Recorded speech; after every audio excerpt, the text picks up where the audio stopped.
اگر آپ کے ہاں پردہ آپ کے کلچر کی وجہ سے ہے تو انگریز قیامت کے دن کہے گا ہمارا کلچر تھا بغیر کپڑوں کے گھومنا. وہ اللہ سے کہہ سکتا ہے مجھے بھی جنت میں لے کے جاؤ. ہمارا کلچر کیا تھا؟ انگریزوں کے ہاں کپڑوں کا رواج. بولو بھائی کپڑے وپڑے کیا 2-3 اسٹیکر چپکا لیتے ہیں کافی ہوگی. تو وہ کہہ سکتا ہے کہ اللہ میں نے اپنے کلچر کو باقی رکھا. مجھے بہت لوگوں نے سمجھایا کہ کچھ پہن لو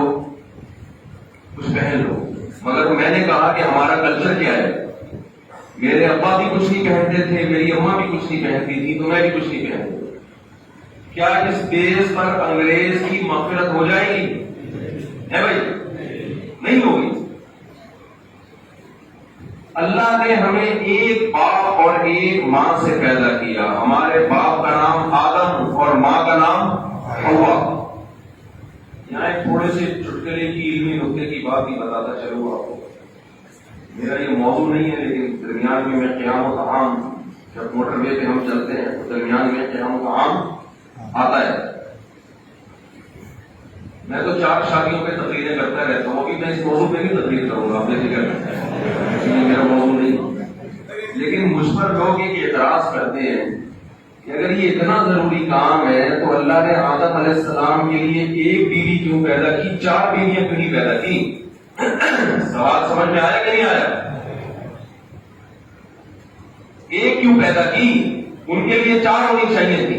پھر پتا چلتا کہ اصل اسلام میں کیا ہے 4. بھائی اللہ نے ان کے لیے 4 اس لیے پیدا نہیں کی کہ ہم سب کی مائیں الگ الگ ہو جاتی. سمجھتے ہو؟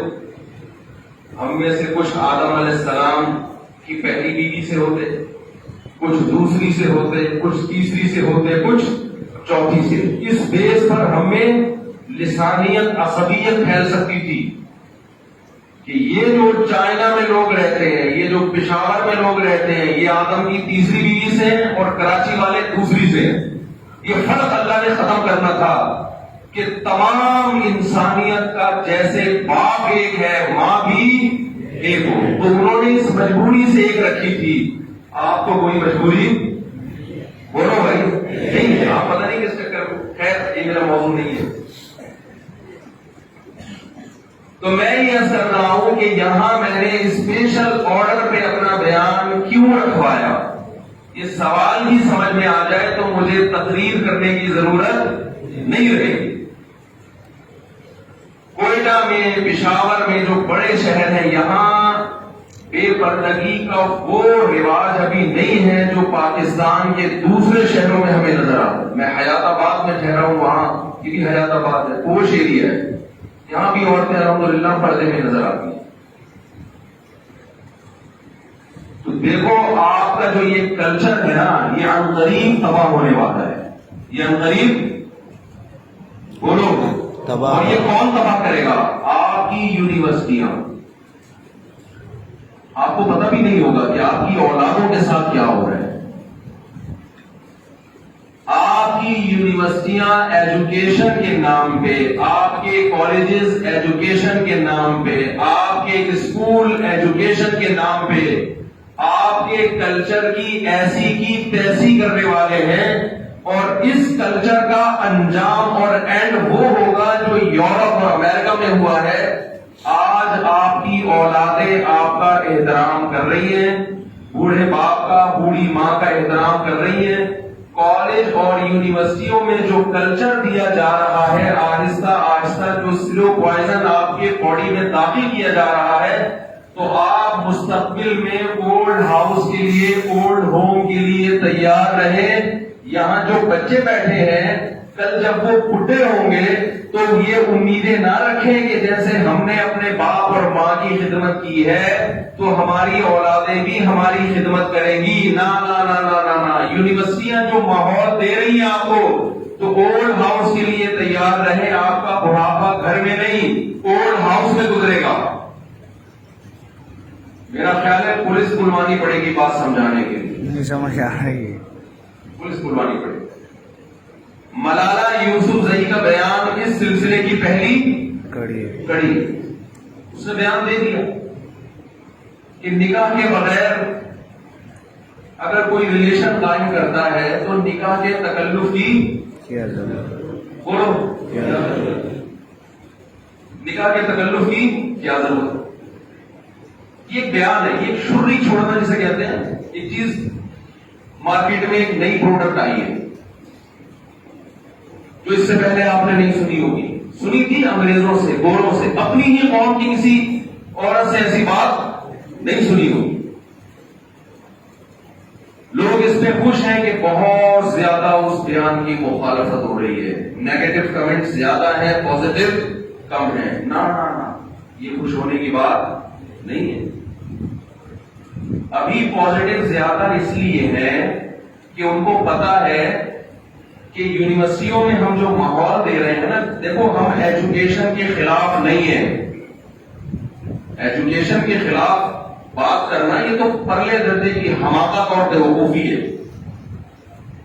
ایجوکیشن کی جو ویلیو ہے وہ تو ہمیں پیغمبروں نے بتائی ہے. یوسف علیہ السلام مصر کے وزیر خزانہ تھے. کیوں؟ حضرت یوسف علیہ السلام کو بادشاہ نے جب بلایا اپنے پاس اور بلا کے جب دیکھا کہ یہ بہت ذہین ہے تو بادشاہ نے کہا کہ میں آپ کو اپنے پاس ٹھکانہ دینا چاہتا ہوں، کوئی اچھا عہدہ دینا چاہتا ہوں. اللہ کرے جو بات میں سمجھانا چاہ رہا ہوں وہ سمجھ میں آ جائے.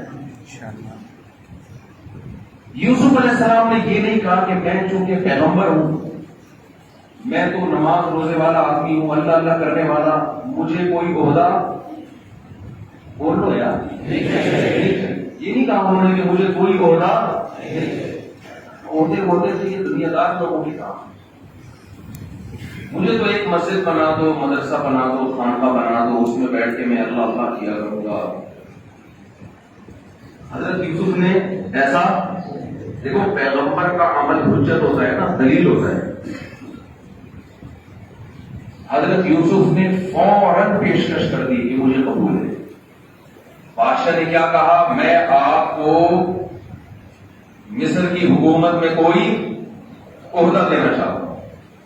حضرت یوسف نے نہ صرف یہ کہ اس پیشکش کو قبول کیا بلکہ عہدے کا نام بھی بتا دیا کہ مجھے وزیر خزانہ بنا.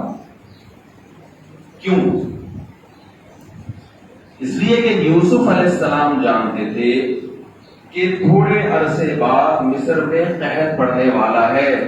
اس وقت مصر کی عوام کے دل میں جتنی وزیر خزانہ کی ویلیو ہوگی اتنی بادشاہ کی ویلیو نہیں ہوگی. جب آپ کے پاس وسائل کم ہو، پبلک زیادہ ہو، تو اس وقت وزیر خزانہ کی جو کیلکولیشن ہے، ہمارے کے علاوہ کی بات کر رہا ہوں، آپ سمجھ رہے ہیں، ہمارے وزیر خزانہ کے مسائل بیان کر رہا ہوں. ہمارے ہاں جو وزراء ہیں ان کی کنڈیشن یہ ہے، اکثر میں بیان میں بتاتا ہوں کہ ایک وزیر تعلیم ریٹائر ہو گئے، ان سے ایجوکیشن کے بارے میں انٹرویو لیا گیا، ان کو غصہ آ گیا کہ مجھ سے تعلیم کا کیوں پوچھ رہے ہو. پوچھنے والے نے کہا کہ آپ تو وزیر خزانہ تھے، وزیر تعلیم تھے، آپ کو تعلیم کا نہیں پتا. تو اس نے جواب میں کہا جب تھے اس وقت نہیں پتا تھا تو ویسے ہی ریٹائر ہو گئے. تو یوسف علیہ السلام انہوں نے مصر کا عہدہ قبول کیا اور خود بتایا کہ مجھے کون سی وزارت چاہیے، کیونکہ جانتے تھے کہ جب مصر میں قحط پڑے گا تو ماہر معیشت کی ضرورت پڑے گی. تو فرمایا انی حفیظ علیم، جو ماہرین معیشت جو وزارت خزانہ جس کو دی جائے اس میں دو صفات کا ہونا ضروری ہے. نمبر ایک، وہ خزانے خود نہ کھانا شروع کر دے. آپ بعض دفعہ دکان پہ کسی کو کیشیئر بنا کے بٹھاتے ہو، آدھے خزانے خود کھا جاتا ہے، اس کی حفاظت کے لیے 2 بندے اور بٹھانے پڑتے ہیں. آپ تو پہلی کوالٹی اس کے اندر کیا ہونی چاہیے؟ ایمانداری. بولتے ہی نہیں، ایمانداری، ایماندار ہو، وہ قوم کا خیر ہو. نمبر 2، یہ علم جانتا ہو. جب لاکھوں کروڑوں اربوں روپے کی ٹرانزیکشن ہوتی ہے، اور آپ کو یہ پتا ہو کہ امپورٹ کتنا کرنا ہے، ایکسپورٹ کتنا، اس کے لیے علم چاہیے. یہ دیسی طریقے سے نہیں ہوتا کہ ہم گولی میزائل اٹھا کر کے ماریں گے اور سارے قرضے کیا ہو جائیں گے، معاف ہو جائیں گے. ایسا ہوا تھا نا ماضی میں، پاکستان میں ایسا بھی ہوا تھا کہ ہم یوں کریں گے پھر جو سود چڑھے گا اس کو بولیں گے سود حرام ہے، پھر بھی نہیں تو ہو ہی رہا ہے. اس طرح سے نہیں، باتیں ہو سکتی ہیں اس طرح، باتیں کرنے پر گورنمنٹ کی طرف سے کوئی پابندی نہیں. میرے پاس لوگ آتے ہیں میں دوسری شادی کرنا چاہتا ہوں، تو باتیں کرنے پر گورنمنٹ کی طرف سے کوئی پابندی نہیں آتی. کرنے لگیں گے تو پتا چلے گا کہ کتنا دم ہے. تو حضرت یوسف علیہ السلام جانتے تھے کہ اس کے لیے نالج ہونی چاہیے، اکنامکس کا علم ہونا چاہیے. اس لیے حضرت یوسف نے کیا فرمایا، انی حفیظ علیم، میں امانت دار بھی ہوں اور اس علم کو جانتا ہوں. اجعلنی علی خزائن الارض، زمین کے خزانے میرے حوالے کر دیں. جانتے تھے کہ کل جب مصر میں قحط پڑے گا تو مجھے پتا ہے کہ کتنا اسٹور کرنا ہے، کتنا ایکسپورٹ کرنا ہے تاکہ آئندہ مصر کی معیشت مضبوط ہو سکے. تو میں اگر قوم بھی کافر ہے، غیر مسلم ہے، مسلمان وہاں یوسف علیہ السلام کے علاوہ شاید ایک بھی نہیں تھا. غیر مسلم ریاست میں کیا مانگ رہے ہیں، عہدہ. اس سے ہمیں یہ پتا چلتا ہے کہ دیندار لوگ اگر ایجوکیشن حاصل کر کے ملک کی باغ ڈور اور ملک کی لگام اپنے ہاتھ میں لیں تو ملک کی اس سے بڑی خدمت کوئی نہیں ہو سکتی. ڈاکٹر عبد القدیر خان نے جو ایٹمی دھماکہ کر دیا، ہم نے بڑے بڑے علماء سے سنا ہے کہ آج علماء کی داڑیاں اور پگڑیاں ڈاکٹر عبد القدیر خان کی وجہ سے محفوظ ہے. اگر ڈاکٹر عبد القدیر خان ایٹمی سائنٹسٹ بن کے، سائنسدان بن کے ایٹمی دھماکہ اور پاکستان کو ایٹمی طاقت نہ بناتا تو آج ہم یہاں ممبر پہ بیٹھ کے اتنے امن کے ساتھ بیان نہ کر رہے ہوتے. یہ دین کی خدمت ہے. تو اس لیے میں یہ بار بار آپ کا کانسیپٹ کلیئر کرنا چاہتا ہوں کہ علماء ایجوکیشن کے بالکل بھی خلاف نہیں ہے، لیکن یہ ایجوکیشن کا کون سا طریقہ ہے کہ لڑکے کے ساتھ لڑکی کو رات میں بٹھایا جائے؟ یہ کون سا طریقہ ہے بھائی؟ اس کا ایجوکیشن سے کیا تعلق ہے؟ لڑکیوں کے لیے الگ یونیورسٹیاں ہو، لڑکوں کے لیے الگ ہو، اس سے زیادہ اچھے طریقے سے ایجوکیشن حاصل ہوگی. یونیورسٹیوں میں آنکھ مٹکے زیادہ ہو رہے ہیں. ایجوکیشن آپ مٹکا سمجھتے ہیں جی، کچھ کراچی کی اصطلاح ہے نا، وہ افضل طریقے سے آپ سمجھیں گے. آنکھ مٹکے زیادہ ہو رہے ہیں. ایجوکیشن کے نام پہ آپ کے خاندانی نظام کو تباہ کیا جا رہا ہے. تو میں آپ کی خدمت میں یہ عرض کرنے کے لیے حاضر ہوں کہ دیکھو اپنے اس گلشن کو، اپنے اس خوبصورت ماحول کو بچاؤ. ملالہ یوسف زئی نے تو ایک بیان ڈال دیا، اس کو پتا ہے ابھی نیگیٹو کمنٹس آئیں گے، لیکن آگے آنے والی نسلیں میری حمایت کریں گی، کیونکہ زانی کو جتنی نفرت نگاہ سے ہوتی ہے اتنی کسی اور چیز سے نہیں ہوتی. جو زنا کرنے والے لوگ، قرآن نے صاف کہہ دیا الزانی لا ينكح الا زانیة او مشرکا والزانیة لا ينكح الا زان او مشرک. یہاں ینکح سے مراد نکاح نہیں بلکہ کانٹیکٹ. نکاح کا ایک مطلب صرف کانٹیکٹ بھی ہوتا ہے. زنا کرنے والے مرد کو زنا کرنے والی عورت میں رغبت ہوتی ہے، وہ نکاح نہیں کرنا چاہتا، اور زنا کرنے والی عورت کی طرف رغبت صرف کس کو ہوتی ہے؟ زنا کرنے والے مرد کو ہوتی ہے. تو یہ جو بیان آیا ہے نا، یہ آپ کے کلچر کو خراب کرنے کے لیے. اس سے ہوگا کیا؟ آپ کہہ سکتے ہیں کانٹیکٹ تو کانٹیکٹ ہے، نکاح کے ذریعے ہو یا بغیر نکاح. زمین آسمان کا فرق ہے. دیکھو ان ملکوں کے پاس مذہب نہیں ہے، ان کنٹریز کے پاس مذہب نہیں.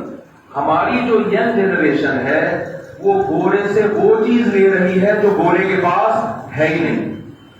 آپ ان سے موبائل لیں، آپ ان سے گاڑیاں خریدیں، اچھی گاڑیاں بنا لیتے ہیں، موبائل اچھے بنا لیتے ہیں، سڑکیں اچھی بنا لیتے ہیں، ان کو ٹھیکے پہ دیں اور سڑکیں بنوائیں ان سے. کلچر ان کا اچھا نہیں ہے.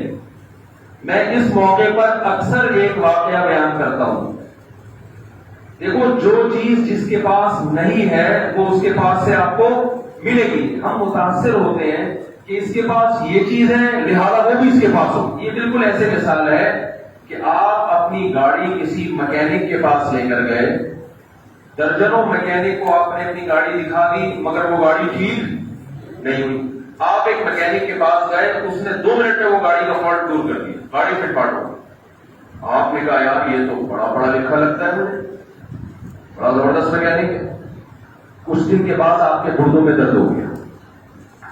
آپ نے کہا وہ جو مکینک تھا نا پڑھا لکھا, میں درجنوں مکینکوں کے پاس اپنی گاڑی لے کر گیا ہوں, ایک سے بھی ٹھیک نہیں ہوئی. وہ جو مکینک تھا اس نے ایک دم 2 منٹ میں میری گاڑی فٹ فاٹ کر دی, لہذا اسی کے پاس چلے گئے. اور آپ قمیض اٹھا کے اپنا گردہ دکھانے کی کوشش کرنے لگے. آپ نے کہا بھائی میرے گردے میں فالٹ ہے, جس طرح آپ نے میری گاڑی کا فالٹ دور کیا میرے گردے کا فالٹ بھی آپ دور کر دیں. تو یہ حماقت کی بات ہے یا نہیں؟ وہ کہے گا بھائی مجھے گردے کا کیا پتا یار. بالکل یہی حال ہمارا گھوڑے کے ساتھ ہے. میں اس موقع پر اکثر ایک واقعہ بتاتا ہوں. میرے پڑوس میں ایک ڈاکٹر صاحب رہا کرتے تھے. ان کے والد بھی ڈاکٹر, بیٹا بھی ڈاکٹر. والد جب بوڑھے ہو گئے تو میں نے ایک دن دیکھا کہ سب سردی کی رات میں ان کے والد صاحب فٹ پاتھ پہ بیٹھ کے سگریٹ پی رہے ہیں. یہاں تک بات سمجھ میں آ گئی؟ شدید سردی ہے اور ٹھٹرے میں بیٹھے ہوئے, گلی میں بیٹھے ہوئے, کیا کر رہے ہیں؟ سگریٹ پی رہے ہیں. میں نے ان کے والد سے کہا, میں نے کہا حضرت وہ تو سگریٹ پینی نہیں چاہیے, لیکن اگر اس عمر میں آپ کو پینی ہے تو آپ گھر میں بیٹھ کے کیوں نہیں پینی, یا سردی میں نیلے کیوں بیٹھے ہیں؟ یہ چھوٹا سا واقعہ ہے لیکن آنکھیں کھولنے کے لیے کافی ہے. مجھے انہوں نے کہا کہ بیٹا میرے پوتے ہیں گھر کے اندر, میرا جو بیٹا ہے وہ ڈاکٹر ہے, وہ کہتا ہے کہ سگریٹ کا دھواں صحت کے لیے نقصان دہ, لہذا ڈیڈی آپ نے اگر یہ سگریٹ پینی ہے تو اس کے دھوئیں سے میرے بچوں کو نقصان ہو سکتا ہے, آپ گھر سے باہر بیٹھ کے بھی. بات سمجھ میں آئی؟ وہ بیٹھے میں باہر بھی ہے. میں نے ان سے کہا